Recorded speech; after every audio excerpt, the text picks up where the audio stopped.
pong buwan na to ay nagse-celebrate po ang daigdig tungkol po sa pag-ibig. Lalo na po sa 14, ang tawag po dyan ay Valentine's Day.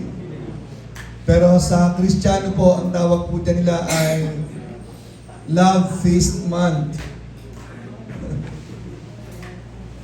It is the time that the preachings are focusing on love. Why? It's because for us not to get sidetracked, especially the youth, being influenced by the kind of love that the world is introducing or the world is being flavored with, which is called the erotic love. Love kita pag magkabate. Pag may kasama ng love, di na kita love. Yun po yun. Yun po yung mundo ng ginagalawa natin. So, ang message po na paggagalingan natin ay kukunin po natin muna ang title para maintindihan natin ang pag-ibig sa Ephesians chapter 5. In particular, I would like to focus on this preaching, not only on the youth, but for every one of us. We have clear things about love in the Bible. I don't think that the world has something to say that is not or higher from what the Bible is teaching us about love.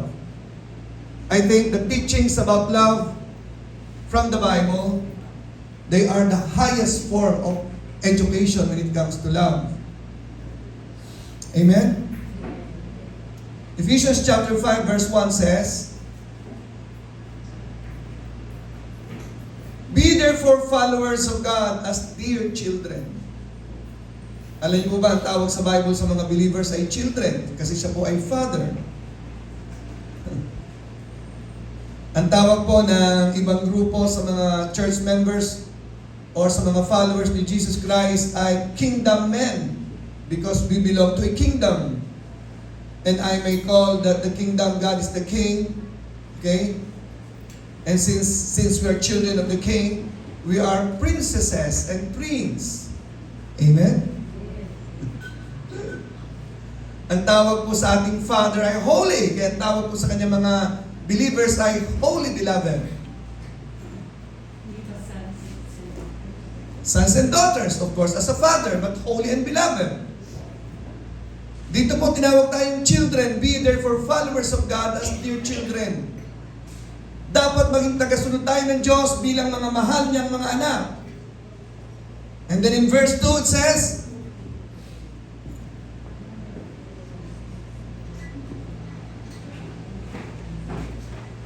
"And walk in love, as Christ also hath loved us and hath given Himself for us, an offering and a sacrifice to God, for a sweet-smelling savor."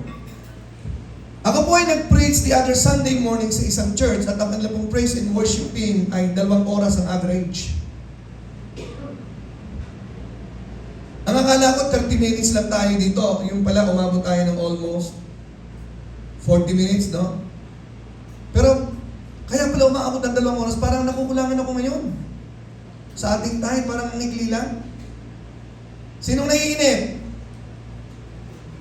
Magsalita! Buti, wala. Are you blessed with the singing? Before I continue my message, I would like to welcome a very special former brothers in Christ in our midst, Brother John.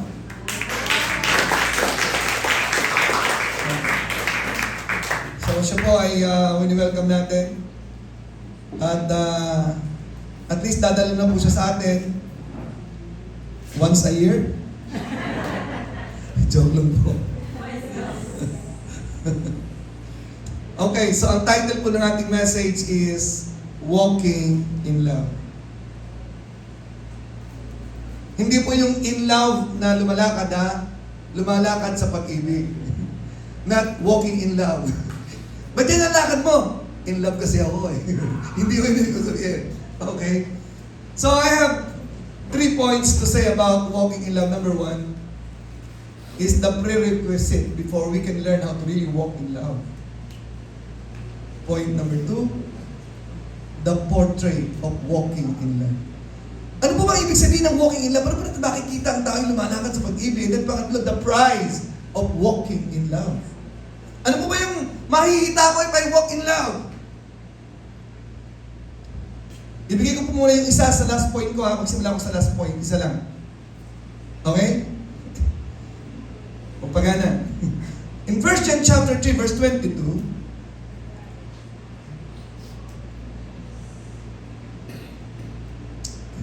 1 John 3:22, ba't mga patay electric pa niya? Okay lang ba? Kinalabigan ba kayo? Ha? Naiinitan ako dito. Alam mo, tanggalin ko yung barkada ko, naka-online ako. 1 John 3:22. Ito pong verse na ito ay patungkol sa prayer, pero itong verse na ito, ang context po niya ay galing po sa verse 16. Ano po ba ang John 3:16? 1 John 3:16.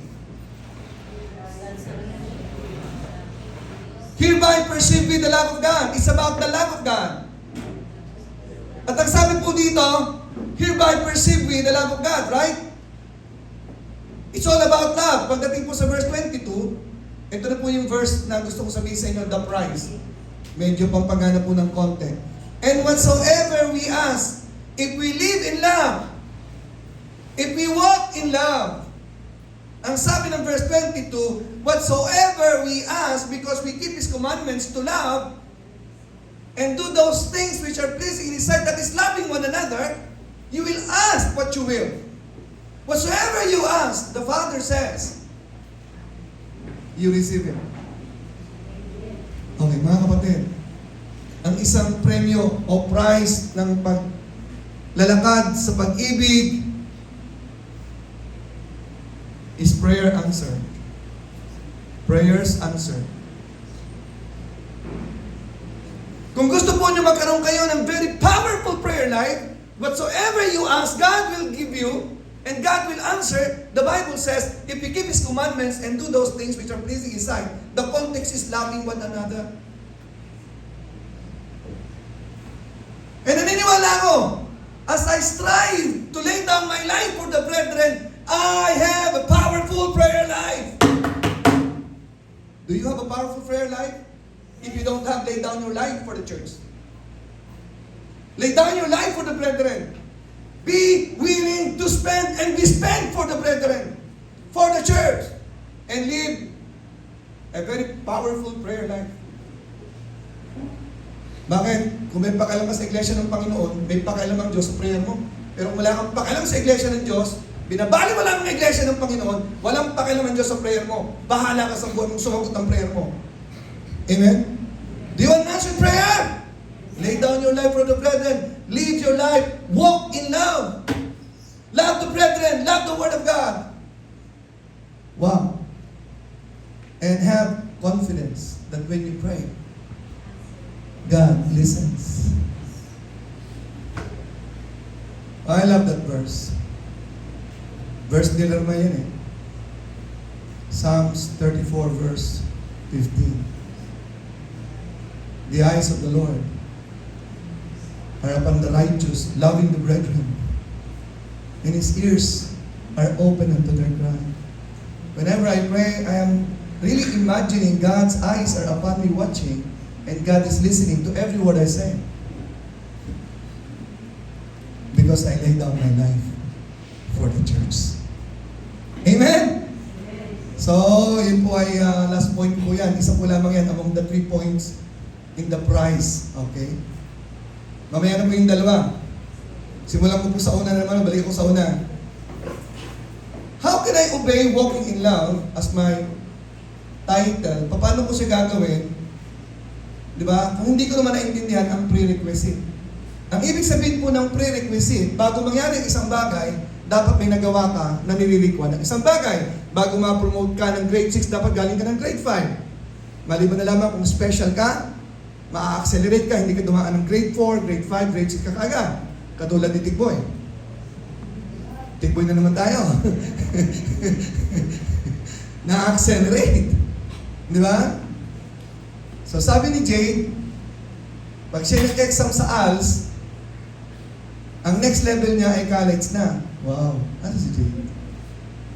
Sabi ng teacher niya, pag nag-exam ka, kaya mo namang ipasa yan, next susunod, wow, ang level mo college na, hindi dumaan ng fourth year high school. Accelerated si Jade.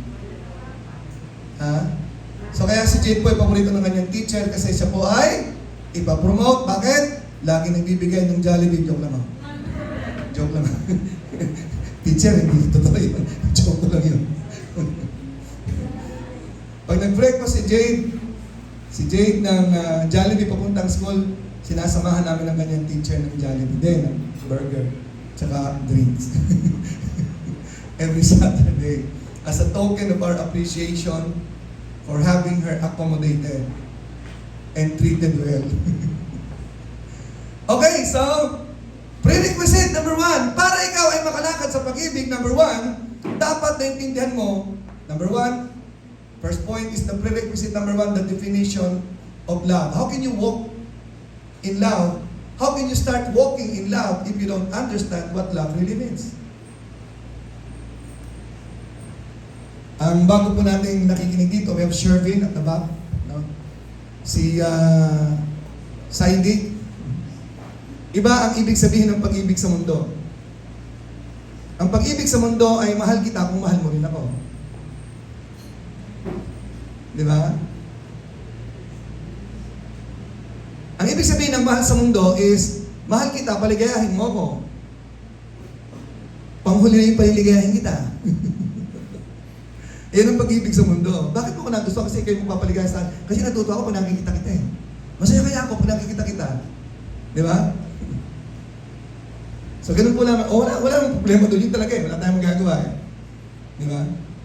Ang pag-ibig sa mundo ay mahal kita kasi may nakukuha ko sa'yo. Ang tawag ko doon, fisherman's love. Magbibigay ako ng pain kapag kinagat mo, akin ka. Di ba? Konting pain, malaking tilapia ang kapalit. Di ba? Alam ni Dennis yan. No? Totoo ako na namingwit kami ni Dennis eh. Ang pain namin ay mga hipon. Sabi ko, Dennis, yung mga hipong hindi nung nawawalan kinakain, hindi natin nakukuha. Buti ba, niluto na lang natin yan eh. Nakinabang pa tayo. So, ano po ba ang definition ng love sa Bible? I hope you are well taught about that. Sa Bible, ito yung definition ng love ha. Ito ha. Ready? Shervin, ready ka? Pag tinanong ka, alam mo na ba ibig sabihin ng pag-ibig? Pag-ibig ng Diyos. Ito yun. Okay, 1 John 3:16 tayo. Yan ang definition ng love. Ano? Alam niyo na? Pao, alam mo na? Ito yung definition, no? Ano yung pag-ibig? Hereby perceive. Dito natin mauunawaan ang pag-ibig. Yan. Dahil ito yung ibig sabihin ng pag-ibig eh. Ano ba ito? Ang ibig sabihin ng pag-ibig, yung binigay niya ang kanyang buhay sa atin. If Christ did not come and lay down His life for us, there is no complete definition of love. Love is well defined and completed when Christ died on the cross. Because that is the meaning of love in the Bible. It's laying down life. At yun din po ang iniutos sa atin sa dalawang bagay. Kung paano si Kristo nag-alay ng kanyang buhay, ganun mo rin ialay ang buhay mo sa kanyang iglesia. The brethren. Kanina pa yung isa. Kung paano inialay ni Kristo ang kanyang buhay sa atin, ganun mo rin ibigin ang iyong asawa.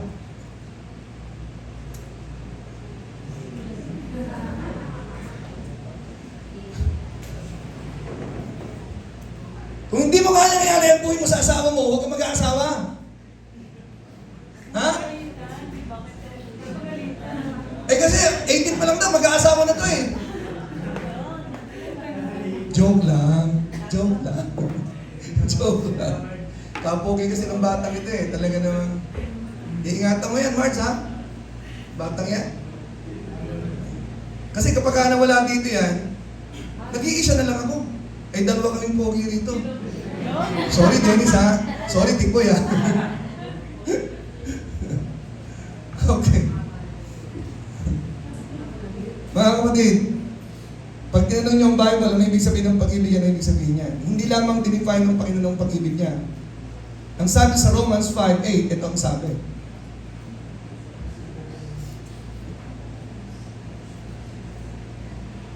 But God, the Word commended His love toward us in that while we were yet sinners, Christ died for us. Yung pag-ibig na ito, hindi lamang niya dinefine sa 1 John 3:16, He is commending that. He is endorsing us. He endorsing that kind of love. He is commending that kind of love. This is the kind of love. This is the highest form of love. He is introducing a new meaning of love. Ay mga kapatid, listen, I have your eyes on me. Your ears. Pag walang pag-aalay ng buhay, walang pag-ibig. Naintindihan niyo po ba? Mga binatang nandito, kung hindi mo kaya mag-alay ng buhay sa mapapangasawa mo, at least sa church ginawa mo. Sa church na ito, kung walang pag-alay ng buhay, walang pag-ibig, kasi yan ang foundation ng church. Na may nagsabi po sa akin, Pastor, ang hirap naman ng patakaran mo. Hindi ko patakaran yan. Sa Bible yan eh. Hindi ko yan prinsipyo sa Bible yan. Pag walang ganyan, walang church. Yan ang foundation ng church. Kaya tayo nandito nagpapamember. Iniaalay ko yung buhay ko sa church na to. So yun po isa sa qualification ng membership dito eh. Nag-aalay ka ba ng buhay mo? Are you willing to spend and be spent for this church? Are you willing to sacrifice for this church?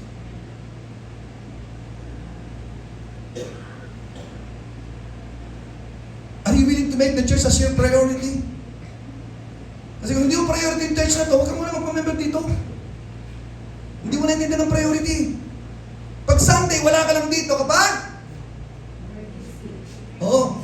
Ano yung emergency? Sakay ng? Ambulansya. Naka-dextrose. You have your wisdom how to decide where you will be every Sunday of your church, of your life.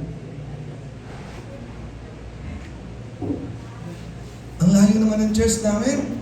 Galing kami ng Cavite. Okay. Kaya alam ko kay Diego, naghanap ng mga jolly bote yan eh, para makapamasahe lang punta dito.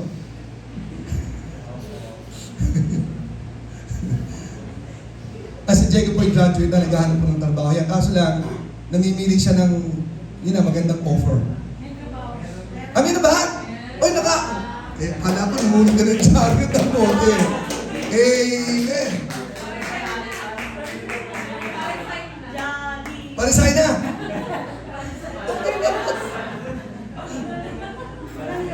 Kapapasok lang, magre-resign na.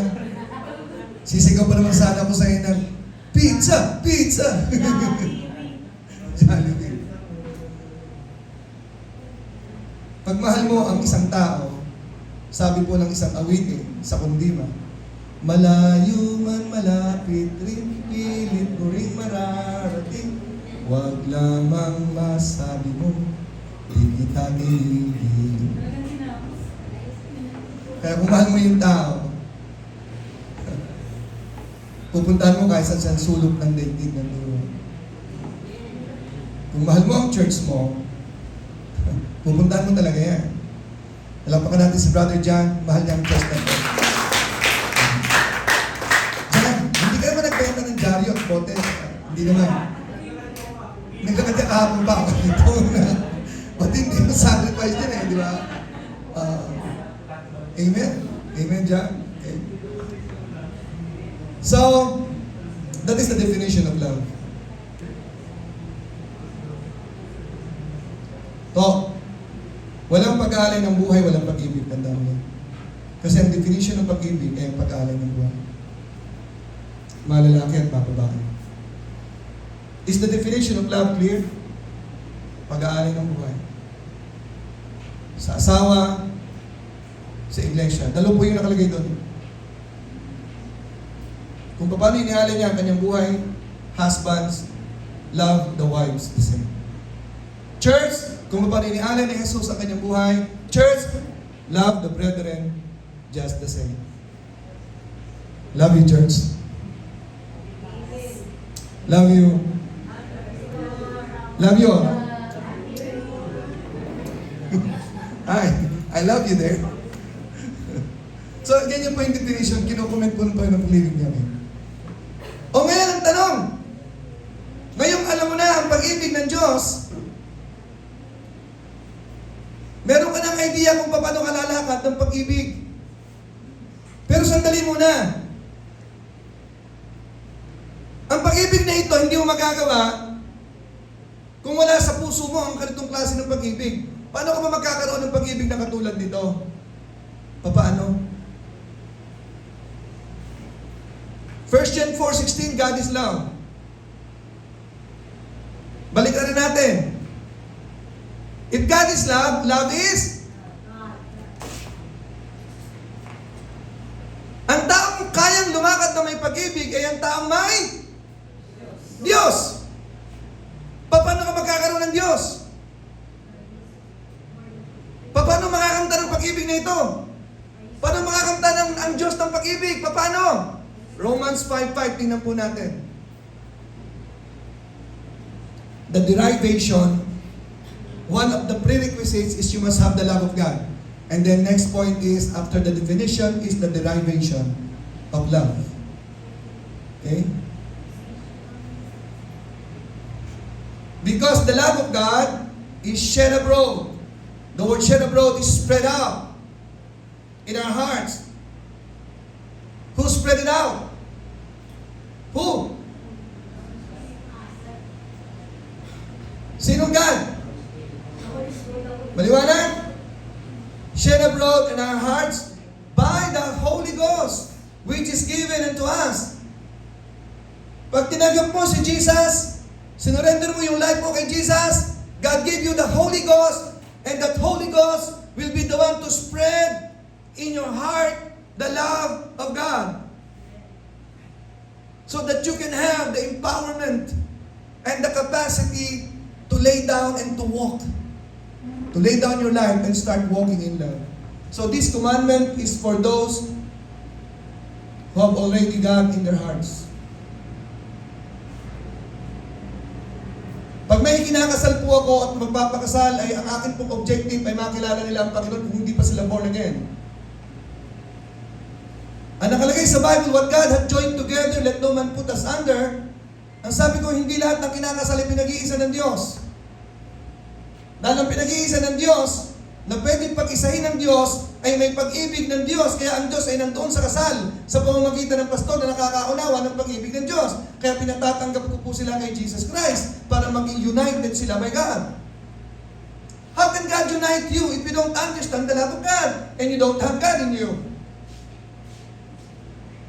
What God had joined together, the marriage that is joined by God are the couple having God in their lives and having love in their lives because God is love. Now, yun po yung prerequisite. Dapat naintindihan mo ang definition. Pangalawa, the derivation, where can you derive that? Dapat tanggapin mo si Jesus sa iyong buhay. Para magkaroon ka ng pakialam sa iglesia mo. Diba? Kaya nagtataka po ako, may mga taong they just come and go sa church, parang hindi sila ganun kasincere. Baka hindi nila naintindihan kung anong pag-ibig ng Diyos.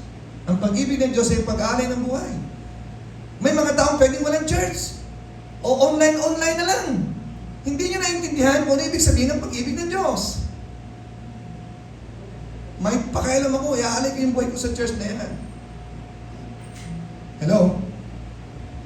Then thirdly, about the prerequisite, you should know the description of that love in 1 Corinthians 13. Hindi ko yan i-define. Hindi ko napapaliwanag ang bawat isa. Pero meron pong binigyan ng highlight dyan. 1 Corinthians 13 verse 5 is the highlight. And then I will move to the second point. Ang pag-ibig ay hindi, sa Tagalog pa ay, in King James Version, ang pag-ibig ay hindi magaspang ang ugali, that not behave itself unseemly. Hindi nag-uugaling mahalay. Yan ang ibig sabihin nun, na magaspang sa iba. At ang gusto kong bigyang diin ay hindi hinahanap ang kanyang sarili. Dahil ang mga taong tumanggap kay Kristo ay patay na ang sarili. Hindi mo nahahanapin ang sarili mo. Ano bang maihita ko sa relasyon ito? Sa halip, ang tanong mo, anong maibibigay ko sa relasyon ito? Kaya pag kayo mag-church, hindi yung ano bang maihita ko sa church na yan? Ano ang magagawa ko sa church na yan? Pag naintindihan niyo po yung pag-ibig, hindi na po kayo selfish. Selfless na po kayo. At kung ang asawa mo ay selfless din, at pareho kayong selfless, wow! Ang ganda ng relasyon. Kaya marami po naghihiwalay at di magkasundo dahil nagkahanapan po silang dalawa. Hindi sila buo sa isa't isa.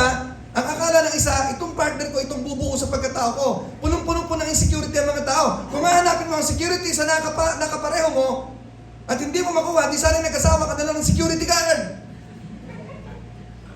May baril pa pag naka-duty. Ang taong may pag-ibig, tapos na ang paghahanap sa meaning ng life. Tapos na ang paghahanap ng mga bagay na pupuno sa kanya dahil puno na siya kay Jesus. Kahit may capacity siya ngayon na magpaligaya at magpasaya ng mga taong kasama niya sa buhay. Hindi siya maghahanap, hindi na siya matampuhin. Buo na eh. At siya ay nakikiisa at nakikiawa doon sa mga taong insecure pa rin. Alam niyo ba kung sa maraming mga taong insecure? Sabi ko dati sa China, maraming inchik eh. Mga insecure po kasi yun. Joke lang ako. Ang mga taong maraming insecurity, hindi pa naunawa ng pag-ibig ng Diyos. Huwag ka muna mag-aasawa pag maraming kang insecurity. Lalo na pag napang-asawa mo, maraming ding insecurity. Patay kayong dalawa. Maghahanap pa kayo na maghahanap pa. Magbibilangan kayo ng bibilangan hanggang magkakainisan kayo. I don't love you anymore. I will find somebody who will fill me up. Because you cannot fill me up, I'll find somebody who can fill me up. Okay. The description of love number 1 is selflessness. Ayaw ko na pong isa-isahin yung mga bagay na yun. I will proceed to the next point, the portrait. Yun po yung gusto kong maintindihan natin. The portrait of walking in love. Ano po yung first point ko? Sa nagde-date, no? The prerequisite. You should know the definition. You should know the derivation of love in order for you to fulfill walking in love, and you should know the description of love. It is selfless. It is patient and kind sa unang line. Yun ang unang-unang characteristic niyan. Description ng pag-ibig. Kaya tao umiibig at may pag-ibig na kahit sarcastic yung kausap. Siya ay patient and kind.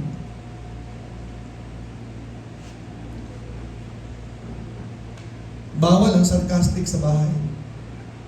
Bawal ang sarcastic sa church. Kasi ang pag-ibig po ay kind. But love hates him. Kaya po sa bahay natin, natin pong ina-address ang mga kasalanan. At sometimes, I appear rude if I address sin. But I don't want it to become rude. Because love is not rude. So I'm striving hard to become gentle in approaching sin and dealing with sin. Kasi hindi siya magiging effective kapag sarcastic ka, nag-a-approach ka ng sin. It won't work. Be patient. If you want to walk in love, be patient and be kind. Okay, so let's now move to the portrait. What is really walking in love? So nakita po natin yung description, etc. The walking in love is this. In the Bible, walking in love is just the same as this. 1 John 2:6, iba lang po natin. Yan po yung walking in love. Paano po ma-picture natin ang walking in love? Ang sabi sa 1 John 2:6, he that saith he abideth in him, ought himself also to walk even as he walked. If God is love, Jesus is love, walking in love is walking the way Jesus walked. Okay? Colossians 2:6. Walking in love, the picture, the portrait. As ye have therefore received Christ Jesus the Lord, so walk ye in Him. Walking in love, therefore, is walking with Jesus, walking in Jesus. What do you mean by that? Let us concretize that. I would like to add something to make it more clear. Okay? Walking in love is walking with Jesus. Okay? Galatians 5:16. Sabi kanina, ang pag-ibig ng Diyos is shed abroad in our hearts. In Galatians 5:16 it says, this I say, walk in the Spirit. It is walking in the Spirit that's just the same. Okay? We are commanded to walk in the Spirit and not fulfilling the lust of the flesh. Kung nasa laman ka pa, you are not walking in the Spirit, you are not walking in love, you are not walking with Jesus Christ. Walking with Jesus Christ is walking in the Spirit of God. Okay? Romans 8:8. Simulan po natin sa verse 1. Romans 8:1. There is therefore now no condemnation to them which are in Christ Jesus, who walk not after the flesh, but after the Spirit. Verse 2. For the law of the Spirit of life in Christ Jesus hath made me free from the law of sin and death. It is the Spirit making us set free to walk with Jesus. Verse 3. Jump to verse 6 please, para mabilis. For to be carnally minded is death, but to be spiritually minded is life and peace. So walking in the Spirit is to be spiritual minded, walking in peace and in life. 7. The carnal mind is enmity against God, for it is not subject to the law of God, neither indeed can be. Verse 8. So they that are in the flesh cannot please God. So walking in the Spirit is walking, pleasing God, and walking spiritually. Now what is walking spiritually? Ang sabi sa Bible, natin tinan, the just shall live by faith. Walking in the Spirit, walking in love, walking in God is walking by faith. Pag sinabi walking by faith, ano ibig sabihin nun? Walking by faith, faith in what? Faith in God. Faith in God is faith in what? Faith in the Word of God. Okay, walking is abiding. Okay? John 15:7. John 15:7. So gusto ko makibalinaw sa atin, ano ba yung portrait? Baka ano masasabi ni lalakad ako sa Panginoon? If you abide in me, that is abiding, that is walking with Jesus, and my words, walking in the Spirit, walking by faith, walking in love, means what? Walking in accordance with the Word of God. Hindi mo pwedeng i-separate yun. If you walk in the Spirit, you're being guided by the Word of God. Okay, ang ibig sabihin po ng walking in the Spirit, walking in love, ay katulad po ng sinasabi po sa Old Testament, and Enoch walk with God. Okay? Genesis 5:23, Enoch walk with God. Okay. Pag pinag-aralan po natin si Enoch, ang buhay ni Enoch po ay, ang sabi doon siya po ay nabuhay ng normal, naghahanap buhay, nagkaroon ng anak, nag-asikaso ng mga anak, nagpapakain ng pamilya, verse 22. And Enoch walked with God after he begot Methuselah 300 years and begot sons and daughters. Nag-alaga, nagpalaki, nagbumuhay ng pamilya, pero he walked with God. While living a normal family life, working, living, he was living constantly and consistently abiding with Jesus, abiding with God. So, ang ibig sabihin po ng picture ng tao na lumalakad sa pag-ibig, lumalakad sa Panginoon, walking in constant communion, walking in consistent communion with God. Ang laman ng isip at puso niya ay walang iba lagi kundi ang Diyos. Laging kinakausap ang Diyos kahit siya ay nagsisibak ng kahoy, nag-iigib ng tubig, nagpapakain ng alagang hayop, di ba? Nanliligo. O anong ginagawa niya? Siya ay laging ang utak ay nasa Diyos. Diyan po ang walking in love. We are commanded to walk in love, meaning continue, constantly, consistently living in the awareness, connectivity with God. That is walking in love. Laging laman ng puso at isip natin ay ang Diyos. That is the portrait of walking in love as portrayed in the Scripture. Kaya last Sunday, nagbigay ko ng meaning sa inyo ng meditation, right? Na pinakamabigat po sa Bible, sa Old Testament, New Testament is this. 2 verses binigay ko, 4. Balikan natin yung isa. 2 Corinthians 10, verse 5. This is the picture of walking in God. This is the picture of walking in love. Casting down imaginations and every high thing that exalted itself against the knowledge of God. Okay?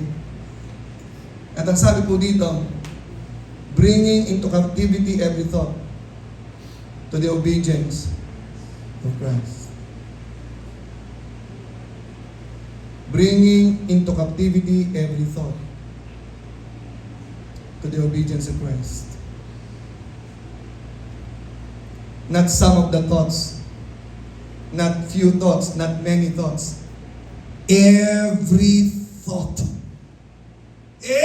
All thoughts, every thought must be subjected to the obedience of Christ.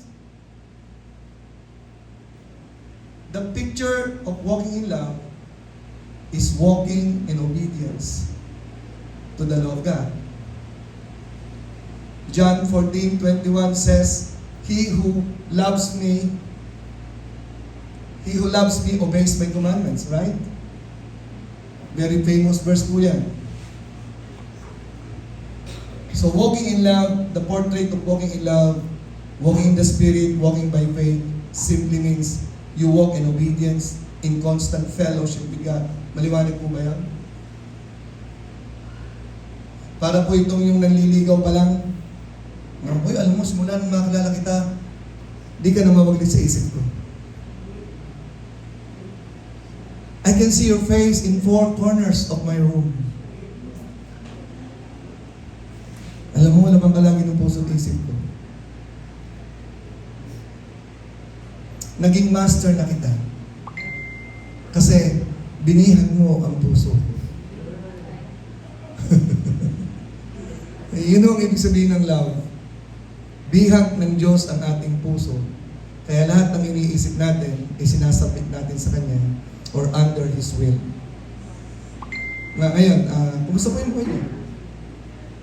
Saan kayo maraming nagugugol ng oras niyo? What makes your mind busy? Where are you connected with? What makes you aware of every day? If not God, you're not walking in love.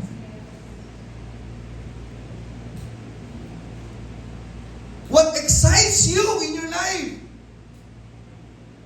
What drives your life? You must define that now. Because walking in love, we understand that walking in love is walking in obedience to the will of God, in constant fellowship with God all throughout the day and night. Ang ganda po ng song kanina, yung pinotin po niya kanina. Yung pong, let incense arise night and day and night. Let prayer, let communication, let worship always arise to God day and night and day. And then kinunod niyo po kanina, Psalm chapter 1. Did you quote it? By memory? Nakapigit kasi ako eh. Yan po yung sustenance ng Joshua 1:8. Blessed is the man that walketh not in the counsel of the ungodly, nor standeth in the way of the sinners, nor sitteth in the seat of the scornful. Hindi siya nag-uubos ng oras sa mga bagay na walang kabuluhan. Yun po yung verse 1. But his delight is in the law of the Lord. Laging alam ng utak niya, salita ng Diyos kasi yung kanyang delight.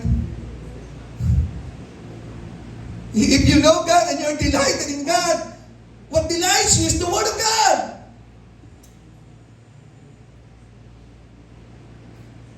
Ganun po ba tayo?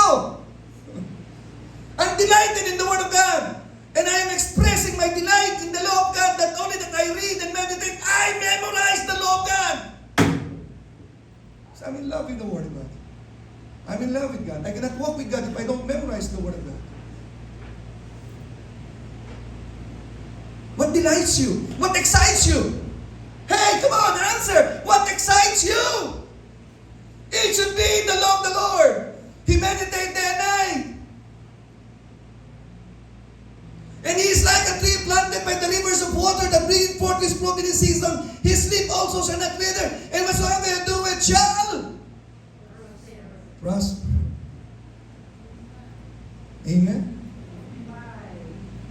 Wow. The portrait of walking in love primarily is walking constantly, consistently with Jesus by loving His Word, obeying His Word. Because we cannot walk with Jesus without the Word. Because Jesus is the Word. In the beginning was the Word, and the Word was with God, and the Word was God. And nothing made that is made without Him. Hey, ngayon po ay may sabihin ako sa inyo. Walking with the Word is walking in obedience and walking in holiness. That's number one. The portrait of walking in love as we walk with Jesus is walking in holiness. Okay. I will give you this verse, dalawang verses. 3. And then I will jump to my next point na. Okay. Dan po lamang muna ngayon. Ang totoong iglesia ng Panginoon sa last days, ang mga preachings po ay naka-highlight pagdating sa kabanalan. You know why? Paulitin po sa inyo yan. Ang totoong iglesia ng Panginoon ay naka-highlight po ang mga messages sa kabanalan. Ephesians 5:26. Why? Ephesians 5:26 says, galing po yan sa verse 25, husbands, love your wives, even as Christ loved the church and gave Himself for it, that He might sanctify it. That He might sanctify it and cleanse it with the washing of water by the Word. It is the Word of God that will purify and cleanse us. I am encouraging everyone. You cannot be sanctified without the Word. Don't make a fool out of you that you are living holy without the Word, without meditating, without reading the Word of God. It is the Word of God that is working in us in order for us to live holy every day. It is not by getting a master's degree, by bachelor in religious education, by doctoral degree, doctorate degree. Maraming doctorate, maraming mga masteral, but they don't live holy. It is by fellowshipping, meditating, memorizing as much as possible the Word of God. I do memorize the Word of God. First and foremost for my personal holiness. I want my mind to be saturated with the Word of God. I'll give you 2 verses apart from this. John 17:17. Halos the same na may idea po yan.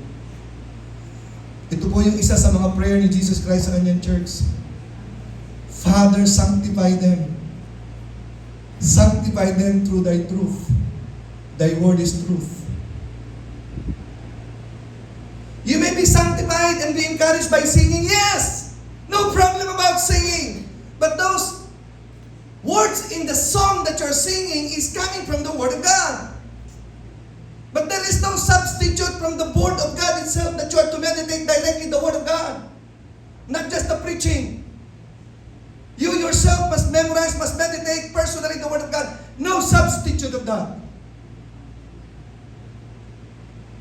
There's no substitute of memorizing the Word. Who will memorize that for you? You are the one who have to memorize that. You are the one who is supposed to memorize the Word. Saturate your Word, your mind with the Word. And I'll tell you one thing. Listen. You want to become powerful on the planet Earth? Do you want to be a powerful person on the planet Earth? The Word of God is power. And if you will saturate your mind, your life with the Word of God, you're a powerful person. And in this room right now, the most saturated, preoccupied with the Word of God is the most powerful Christian in this community right now. In the whole area of Taguig, it's not the mayor. It's not the rich man in Taguig. It's the one, the man of God, who is saturated with the Word of God. Is the most powerful human being that when he prays to God, he can move the hands of God. You understand that? Appreciate ko kayo. Kailangan na mag-top kayo sa schools. Sa inyong pinag-aaralan. Mga scholars natin dito. But memorize the Word. Live the Word. You know, I'm in love with this coming verse that I'm going to give you now. This verse is so powerful to me. Verse 19 of John 17. Do you know how God sanctifies Himself? Do you know how God sanctifies themselves? For their sakes, alang-alang sa kanila. Alang-alang sa mga mananampalataya. Alang-alang sa mga believers na binigay mo sa akin, my brethren. I sanctify myself. Lakas ng impact sa akin nun. Christ Himself, alang-alang sa atin, He sanctifies Himself. That they might also be sanctified through the Word.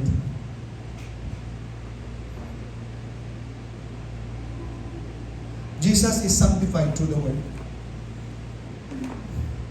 That we might also be sanctified through the Word. This is the prayer of Jesus Christ to the Father, our sanctification. That we might be presented by Jesus Christ, glorious church, in verse 27 of Ephesians chapter 5, that He might sanctify it with the water by the Word. This is the objective of this. Okay? Finally, mga kapatid, I will move to the next point after this. That He might present it to Himself a glorious church. Ang objective po ng Panginoon para pagdating ng araw, kukunin niya tayo, He will appear in the clouds so that the church will be presented to Himself.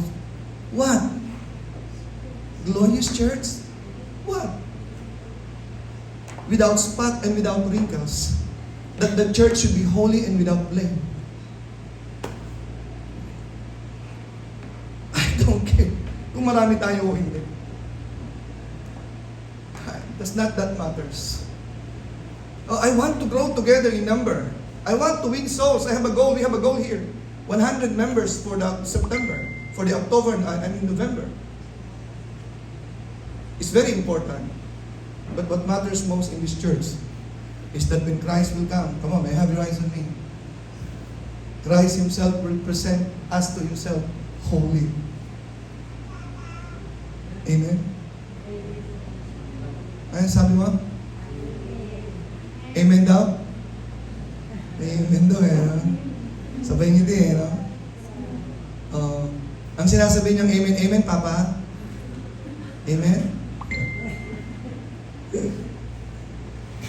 Nakuha niyo yung objective natin. Ba't tayo nandito? Ba't tayo nagpapakabanal? Bakit? Malapit din siyang dumating. Gusto niya ang church. Ipipresent niya sa kanya, banal. Papakasalan niya tayo Gusto ko pagdating ng Panginoon, tayo po, malinis tayo. Purified. Haharap tayo sa Kanya. In white raiment. Kaya, God hates adultery. God hates idolatry. Adultery means loving the world. Nagiging worldly ang Christians. Pa-worldly. Maraming tao sa mundo, lalo na po mga Christians, because they don't belong to God actually. That we belong to God who are His bride. We are becoming more and more holy as days go by because He's appearing to take us away from this world to be with Him for eternity. My main concern as a pastor, as I lay down my life for you, it means laying down my life sanctified, that they might also be sanctified. Yan ang ibig sabihin ni Christ. I sanctify myself for their sakes, that they might also be sanctified. Natutuwa ba kayo ang pastor nyo? Involved sa iba't ibang klase ng kasalanan? Ano sabi mo? Yes? Di ba? Mga kapatid, wala pong perfectong pastor, walang perfectong church. Pero tayo po dito, mga perfecto po tayo. Naniniwala ka bang perfecto ka? Perfecto ka kasi sabi ni Erap, nobody is perfect. And we are nobody. Nobody is perfect. Are you nobody? Therefore, you are perfect.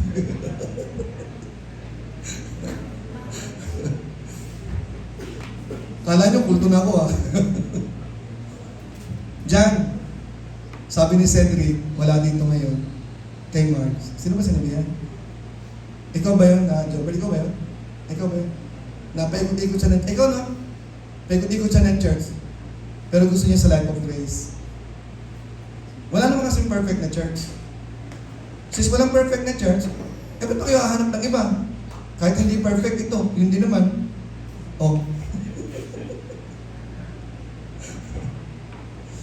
Walang perfect na church. May nagpapaka-perfect lang. Nagpapaka-mature ang sabihin ng perfect. Isa po tayo doon. Okay, I'll move to my next point. Now, you know what is the portrait of walking in love is walking in holiness. The biggest thing in the believer's life, I tell you this, is holiness. Priceless possession is holiness. Wala tayong building na sarili natin, bagaman magkakaroon na. Glory to God. Wala tayong maraming material na bagay. Wala tayong room na magaganda for Sunday school. Wala tayong music room. But the greatest asset of this church, nagpapakatotoo tayo sa Diyos. Madaming pwedeng ipula sa akin. Yes, totoo yun. Pero kayo nandito, nakita niyo yung puso kung paano ko nagsisikap. Nagsisisi sa mga mali. Tama niyo po yun? Alam kong totoo ako sa Diyos. Alam ng asawa ko yan. Totoo rin ang pag-ibig ko sa Kanya.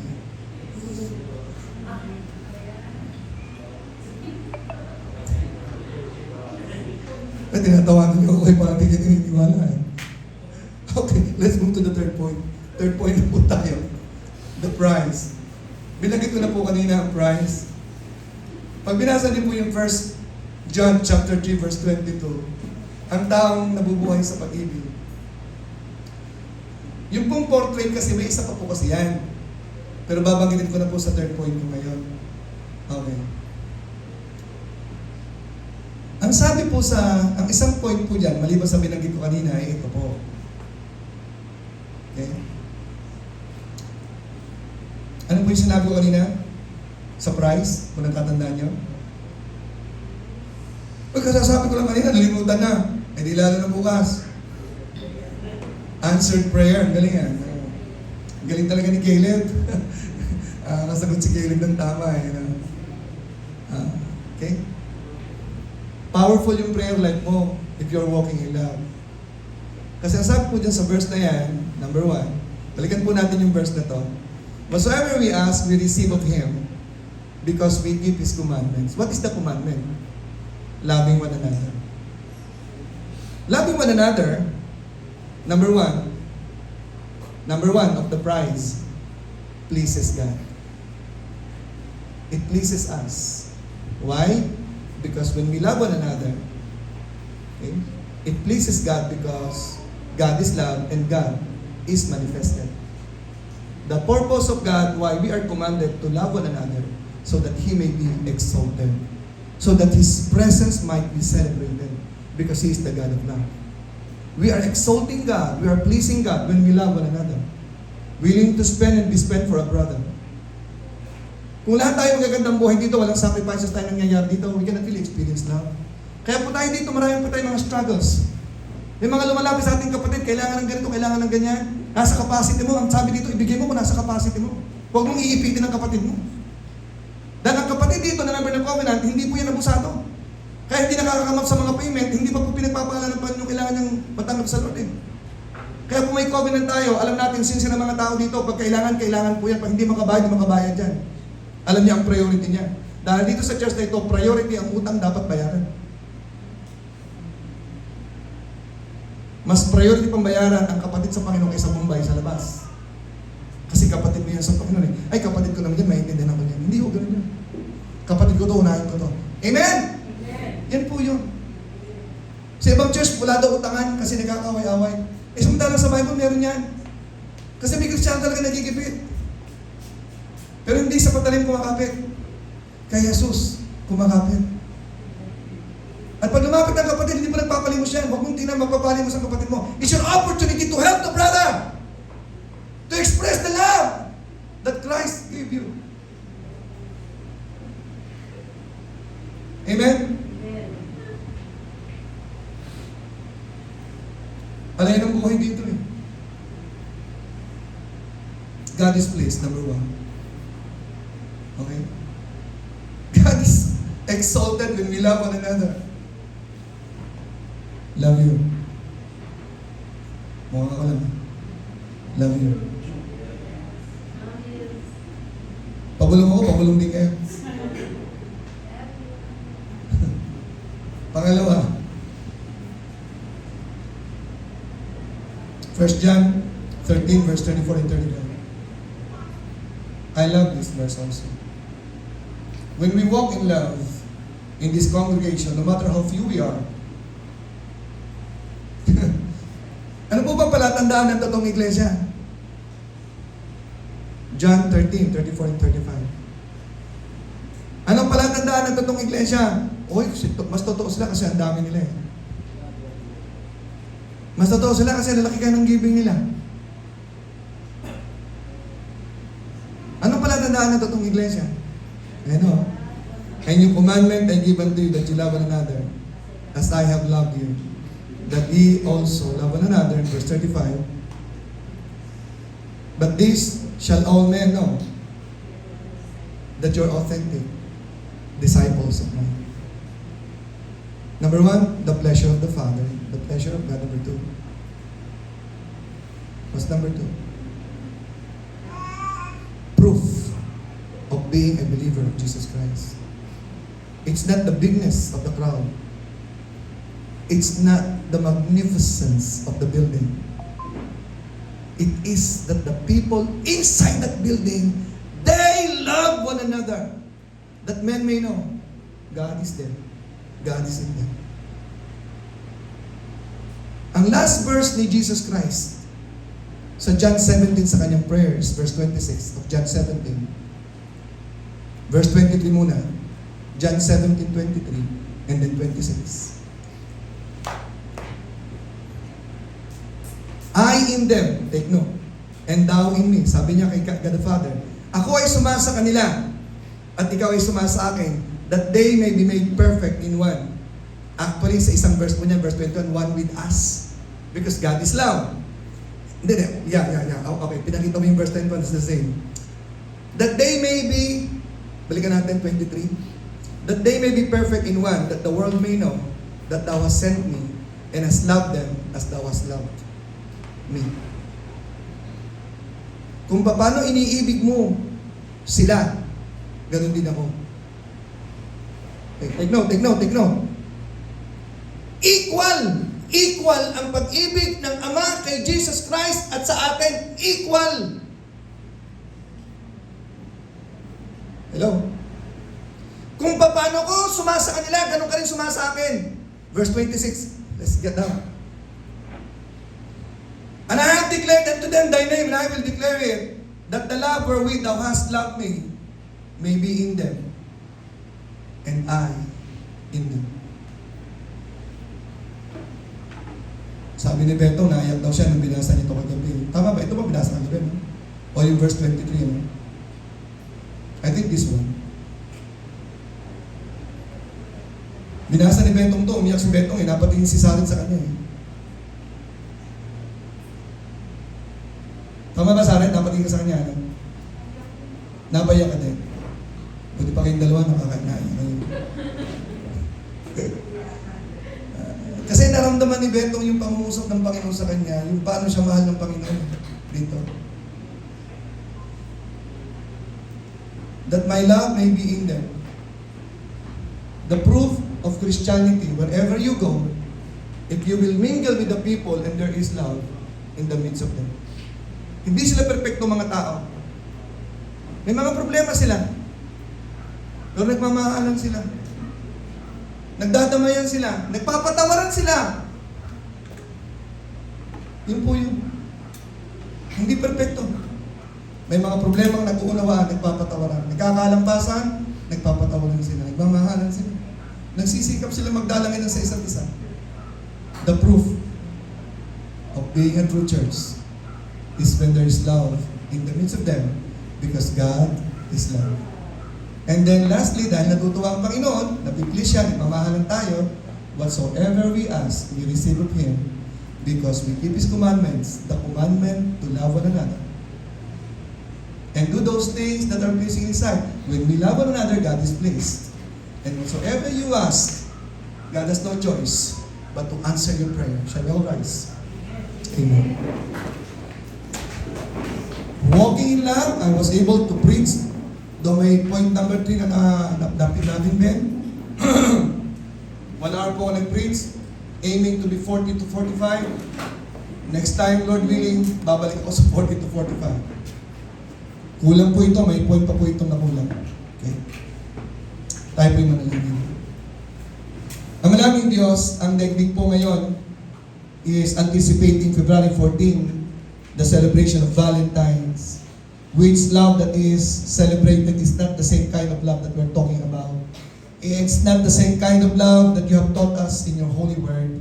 And may this kind of love, the highest form of love, that is living holy, loving the brethren, walking in holiness, loving you, fellowshipping with you and loving the brethren by laying down life for them, is the kind of love that we are celebrating in this church, Lord God. So, nawa Panginoon, maging totoo ito sa buhay ng bawat isa. Nang sa ganun, Panginoon, malwalhati kayo, at nang sa ganun, Panginoon, ito ay maging katibayan na kanya ay totoong iglesia. At more importantly, O God, that whenever we say anything to you in prayer, you are bound to answer us. Because that is a promise if we walk in love. In Jesus' name. Amen! Amen!